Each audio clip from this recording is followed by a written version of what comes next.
Nós temos um problema com textos que são muito conhecidos. Todas as vezes que nós vamos até eles, nas Escrituras, nós já talvez, não sei você, mas eu como espectador fico pensando, puxa, novamente esse texto. É como se dentro de nós fechássemos, ou colocássemos uma barreira, dizendo, eu já escutei dezenas de vezes. Esse texto, eu já ouvi pregações sobre ele.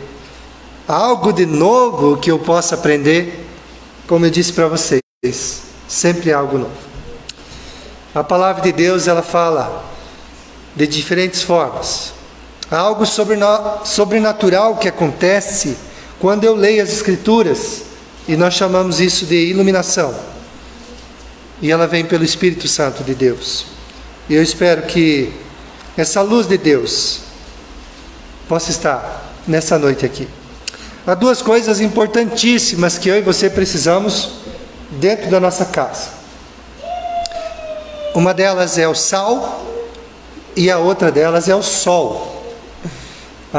O sal, eu não sei você, mas quando falta, você vai procurar na prateleira da sua casa. Terminou o sal lá no saleiro e você vai na prateleira e você não encontra, terminou.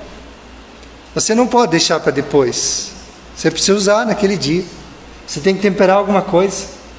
Algo que você precisa e tem que comprar. Não dá para esperar para, quem sabe, à tarde, à noite e o outro dia. O sal é essencial dentro da nossa casa.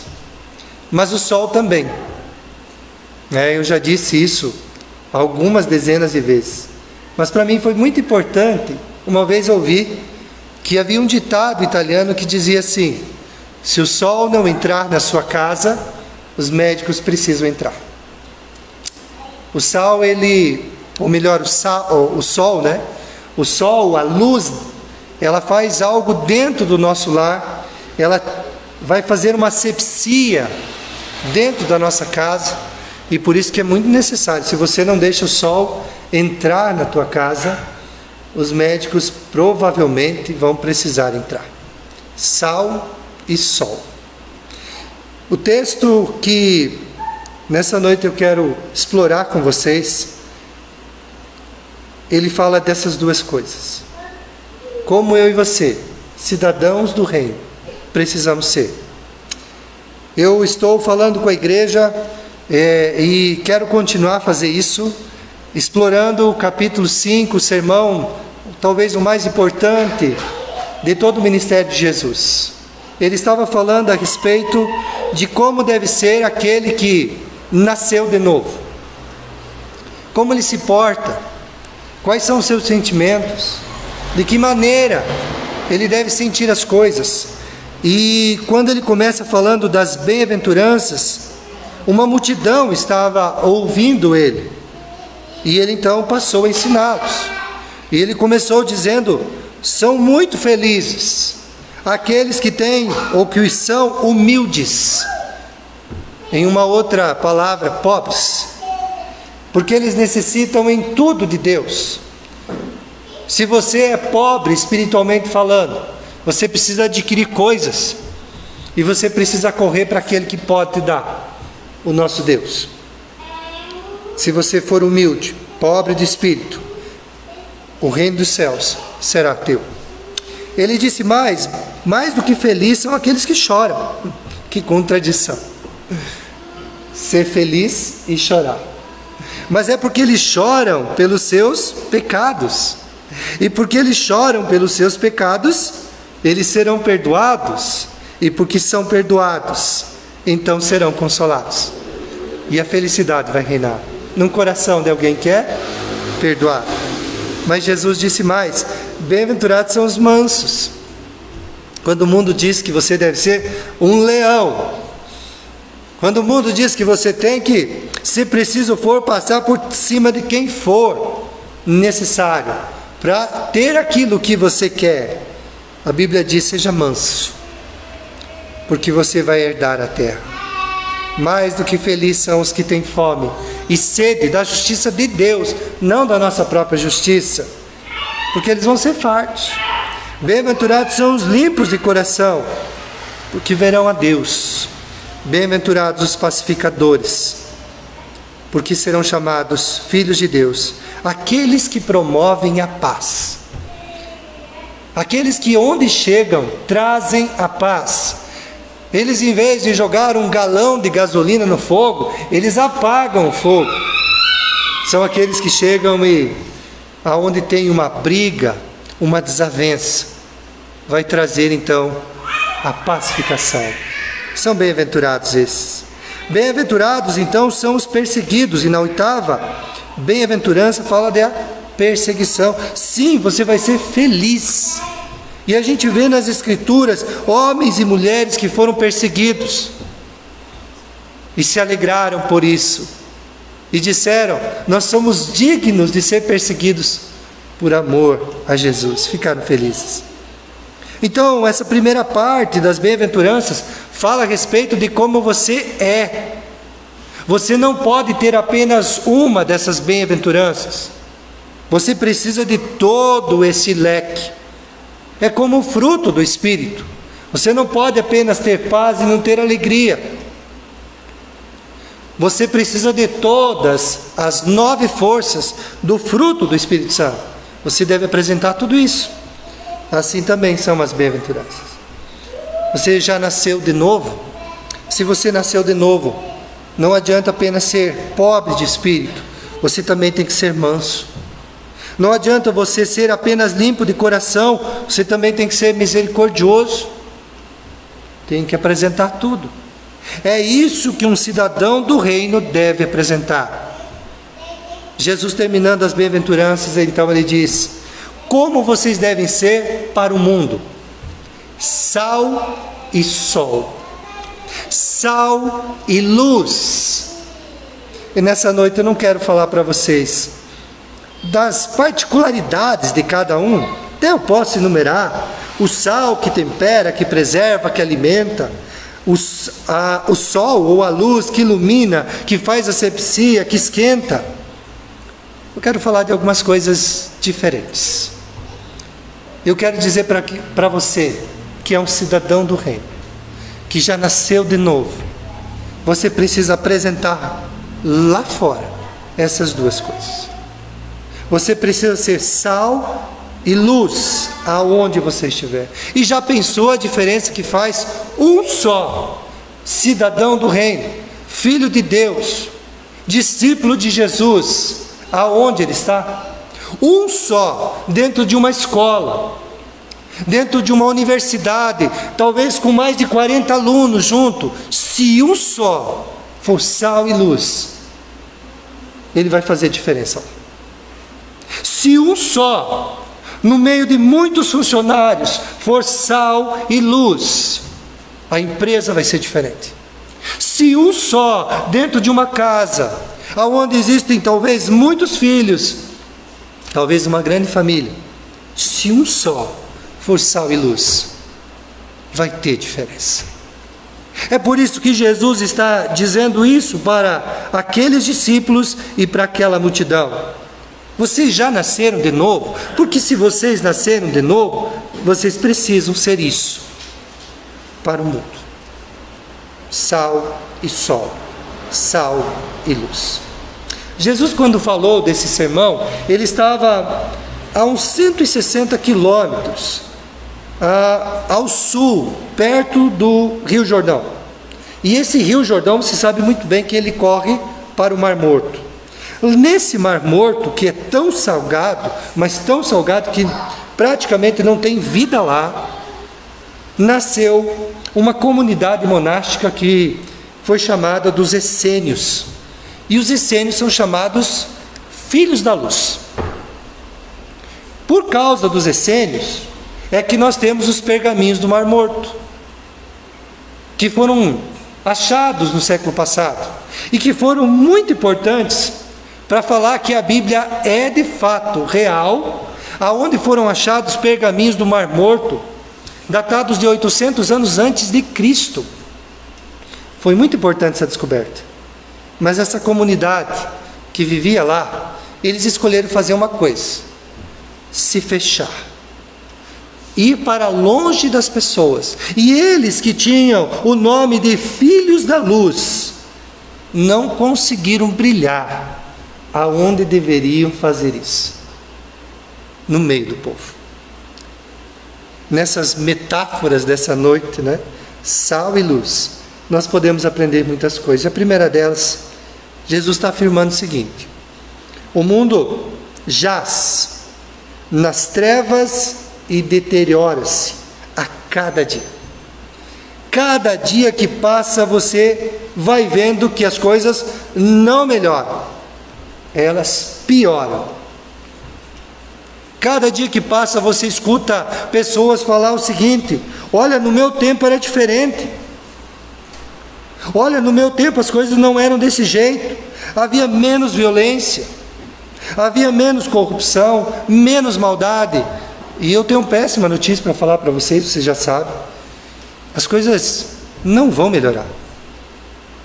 Cada dia que passa, o mal vai encher mais o coração das pessoas. O amor vai se esfriar. Essa é uma realidade. Então, esses dias que vão chegando, Jesus já dizia e falava a respeito disso lá atrás. O mundo está nas trevas, caminha cada vez mais para a escuridão, se deteriora a cada dia que passa. E essa é a tendência, decomposição de tudo, dos valores morais, né? Eu ouvi falar por alguns cientistas, né, que diz que depois que passar a pandemia, e isso já aconteceu no passado, muitos se entregarão a todos os tipos de prazeres. Vai haver uma deterioração do mundo, porque se entregarão aos seus prazeres e a tudo que o seu coração manda fazer.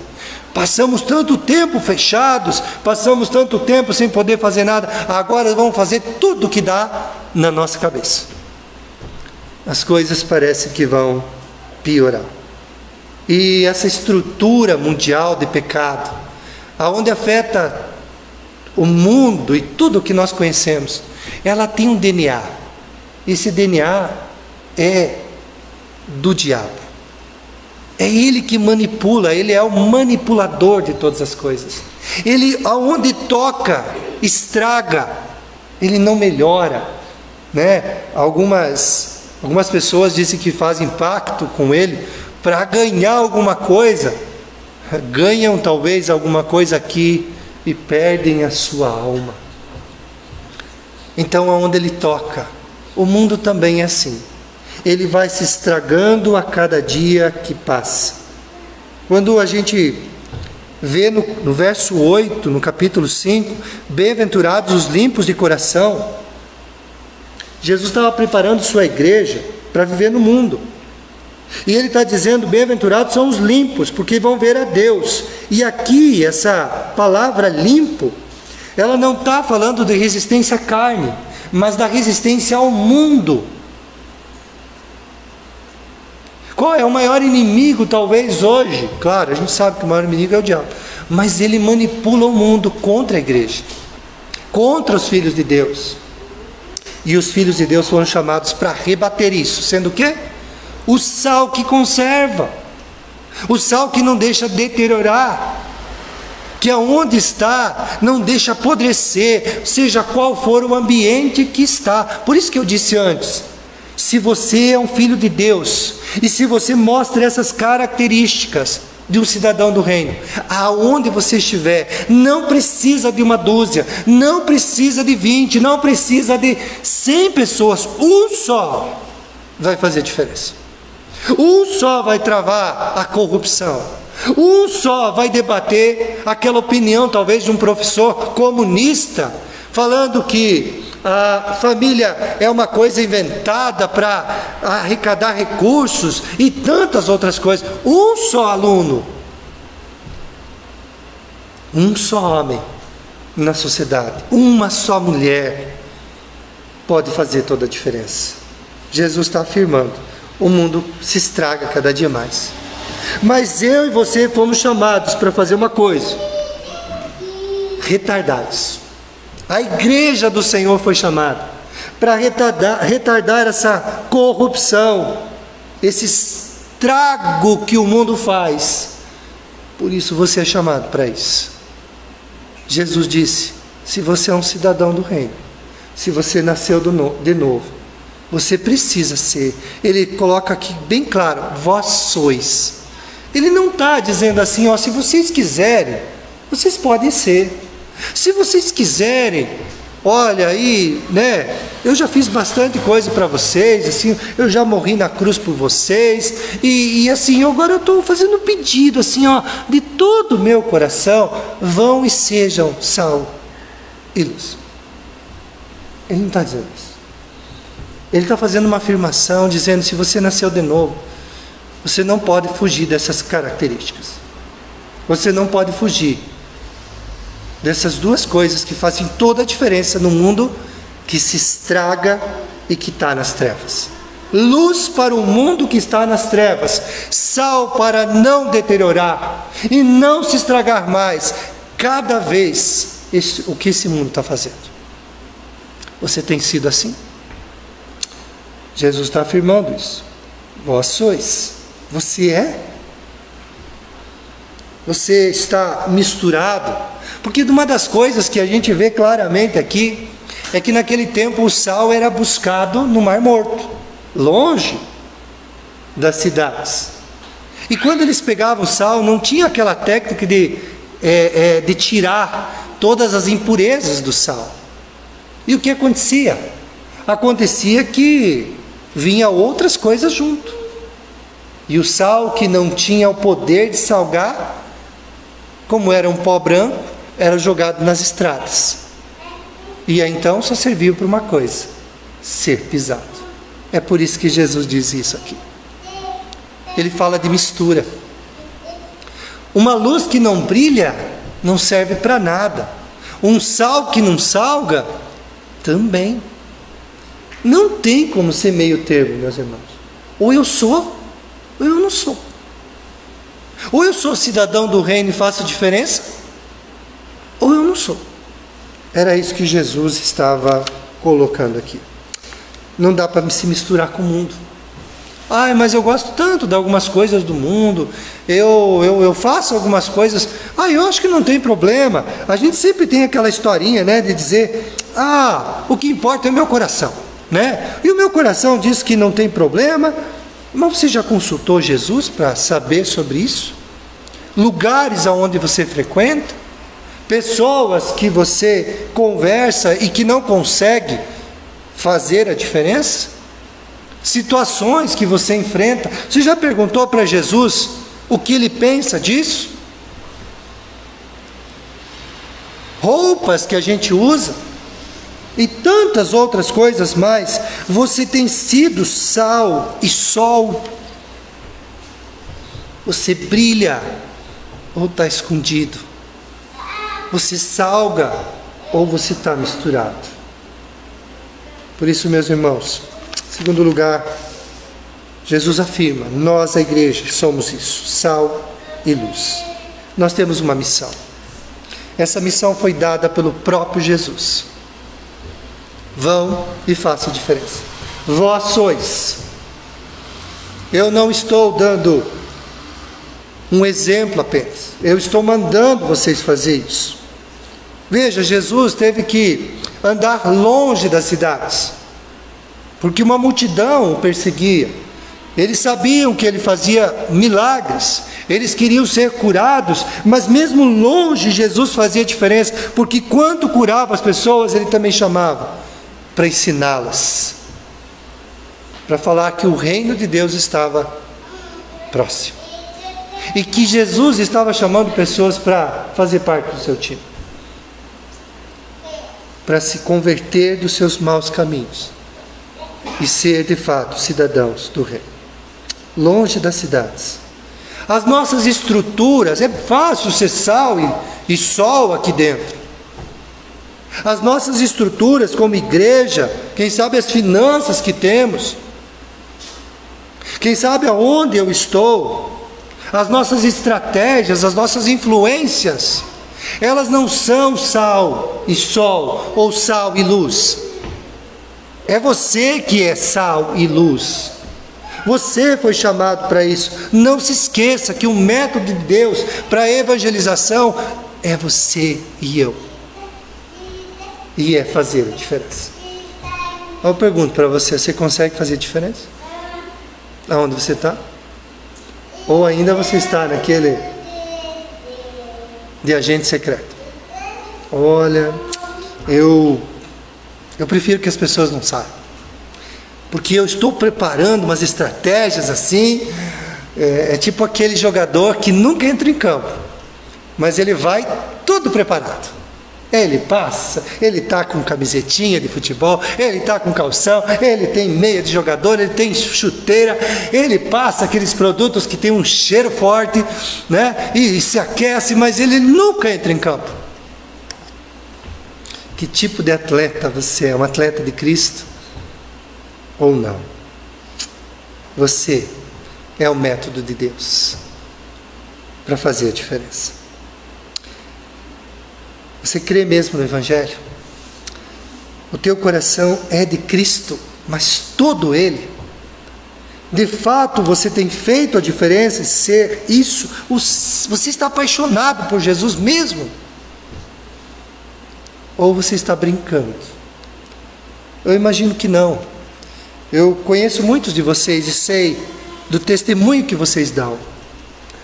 Mas eu também quero chamar sua atenção, porque você, se não tem sido tanto sol assim e luz, você pode ser mais. Quem sabe ainda tem algumas misturas dentro do coração que precisam ser retiradas, para que esse sal salgue e faça diferença. Porque o sal faz.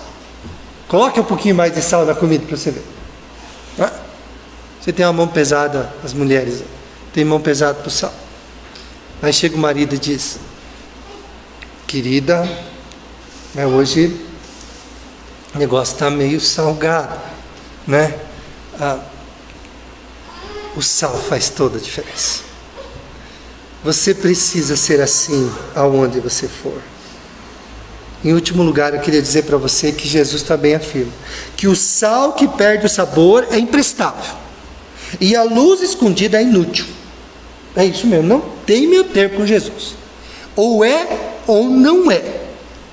Ou se ajunta comigo, você espalha. Ou se é comigo, está contra mim. Então não tem meio termo, e vocês já estão cansadas de ouvir isso com o pastor Marcos, né? Tem que escolher um lado. E quando escolhe um lado, tem que se devotar a esse lado. E esse lado não pode ser outro, a não ser Jesus. Não dá para ter e ser luz e sol embaixo de uma cama, escondido no armário. Tem que estar lá em cima, para brilhar, para fazer a diferença, para que todos sejam iluminados. Queridos irmãos, a luz ela serve para isso. Eu já disse também, não sei aqui, mas eu sempre digo isso, que a luz ela serve para duas coisas, no sentido de influência. Ela dá direção, como um farol, ou ela ofusca. E quando ela ofusca, você vai arrumar inimigos. Por isso Jesus disse: não tem como ser cidadão do reino e não ser perseguido. Porque para algumas pessoas você vai ser um farol, mas para outras, um atrapalho. E elas não vão querer ver você brilhar. Mas Jesus diz para você que isso é felicidade, alegria, até mesmo ser perseguido. Porque isso demonstra que o teu coração é do Mestre. Somos sal e luz desta terra, e se nós somos, é tão somente pela graça de Deus. Eu queria dizer para vocês que a gente só pode ser isso, primeiro, entregando o nosso coração para Cristo. Mas em segundo lugar, com duas ferramentas que são importantíssimas, e que eu tenho falado muito também lá na igreja. E quem tem pego essa dica tem visto diferença na sua vida. A leitura da Bíblia, sistemática e em grandes porções. Não diga para você mesmo que se você ler uma vez na semana a Bíblia, isso vai fazer a diferença. Ela não faz. Você já sabe das pesquisas que dizem que se você lê 1, 2, 3 vezes, 4 dias da semana, é como se você não tivesse lido. Vai fazer pouca diferença. Mas a partir da 5ª vez, tipo 5º dia, e isso todos os dias, a palavra de Deus vai mexer com você e vai transformar a sua vida para que você seja sal e luz. Lâmpada para os meus pés e luz para o meu caminho é a tua palavra, Senhor. Salmo 119 diz isso. Você quer ser luz? Leia a Bíblia. Mas não leia pouco. Leia grandes porções das Escrituras. Desafie-se a ler a Bíblia pelo menos 2 vezes no ano, para você ver o que isso vai fazer no seu coração. Mas pastor, eu não lembro que eu li ontem. Não tem problema, como você não sabe o que você comeu semana passada, mas isso te alimentou. E a Bíblia faz a mesma coisa no teu coração. Mas a segunda ferramenta não é outra, a não ser a oração. Se você ler, você vai ter gosto pela oração. Hoje eu postei algo no WhatsApp da igreja, né? Se tem uma coisa que eu quero pedir ao Senhor, dizia aquele banner, né? Se tem uma coisa que eu quero pedir ao Senhor é perdão. A gente pede tanta coisa, né? E eu me desafiei, né? A hoje não pedi nada para Deus. Só uma coisa: perdão. Quanto mais perto você está de Deus, mais perdão você vai pedir. Não, não é? Quanto mais perto você está de Deus, mais pecador você se acha, mais você se encontra com aquele que salva pecadores, tão somente pela graça dele. Desafie-se a ler grandes porções das Escrituras. Desafie-se a passar mais tempo em oração, para ver que você vai ser sal e sol, sal e luz, algo que é essencial para esse mundo perdido, que está se deteriorando a cada dia. Eu quero dizer para vocês que um tal de Gideon Osley, que foi pregador, pioneiro do metodismo, né? Ele, homem simples, trabalhava no campo, descascava milho, lançava palha fora, não tinha retórica, não tinha muito estudo.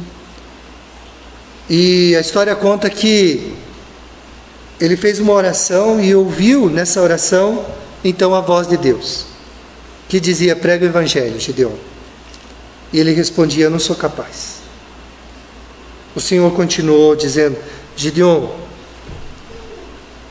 você conhece a enfermidade? Ele disse: sim, Senhor. Você conhece o remédio? Ele disse: sim, Senhor. Então vá e fale da enfermidade e do remédio. Só isso. Por que eu falei desse Gideon? Porque eu e você sabemos da enfermidade. Ela causou um estrago tremendo nas nossas vidas. Mas Jesus trouxe o remédio. O remédio é o poder do seu sangue, que purifica-nos de todo pecado. Você conhece a enfermidade e você conhece o remédio. Fale disso. Porque tem muita gente por aí que está enfermo, toda a humanidade, e não conhece o sal e nem a luz. Não conhece Jesus. Aqueles essênios que eu falei no começo deveriam ser o que o nome indica, filhos da luz, mas não foram. Jesus disse: olha, se o sal não salgar, estiver misturado, e se a luz não brilhar, vai ser, ou melhor, não vai ser aproveitado. Você e eu não precisamos, ou melhor, precisamos ter o nome de quem vive, ser aquilo que nós fomos chamados, mostrar o que de fato nós professamos, porque um só fará toda a diferença. Você já imaginou se toda a igreja resolve ser sal e luz, como diz as Escrituras?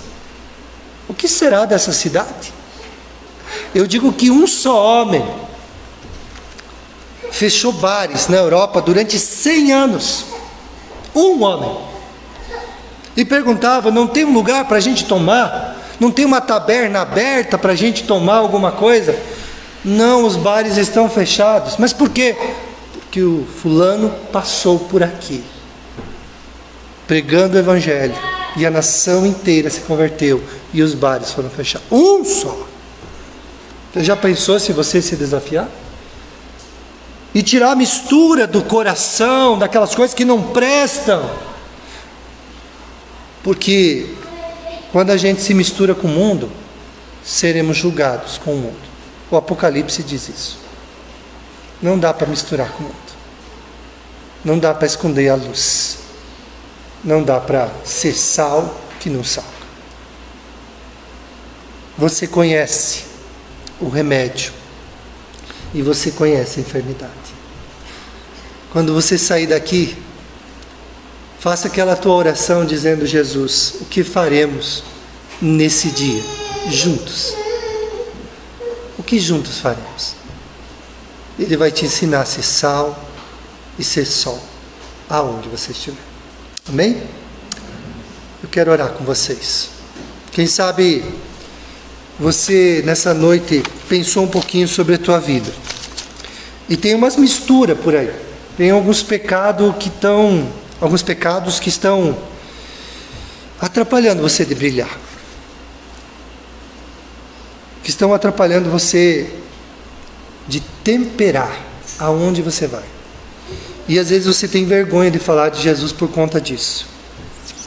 Você pode pedir perdão nessa noite e dizer que você vai ser diferente, porque você nasceu de novo, é filho do rei, cidadão do reino. E Jesus disse assim: eu quero que você seja. Vós sois luz e sal aonde você estiver. E você pode tomar uma decisão no teu coração de que as coisas vão mudar. E o coração misturado vai ser retirado. E que a luz que está escondida vai começar a brilhar. E que você vai ler mais as Escrituras para que você se torne assim. E vai orar mais. E dia após dia, o sal vai ser menos misturado. E a luz vai brilhar mais forte. Vamos orar. Pai, eu agradeço, Senhor, por essa noite, pela vida desses meus irmãos. É um desafio muito grande para nós, Senhor. Porque, Deus, a nossa carne, o nosso pecado, o nosso afastamento do Senhor, nos impede muitas vezes de sermos aquilo que Jesus nos chamou para ser. Sal e sol. Eu quero pedir ao Senhor nessa noite que nos ajude, Senhor, a investirmos na nossa vida espiritual, a deixarmos para trás o pecado e sermos aquilo que o Senhor nos chamou. Porque sal que não salga não serve para nada. Luz que não brilha não serve para nada. Ó Deus, eu quero pedir ao Senhor para que sejamos de fato aquilo que nós fomos chamados para ser. Filhos da luz.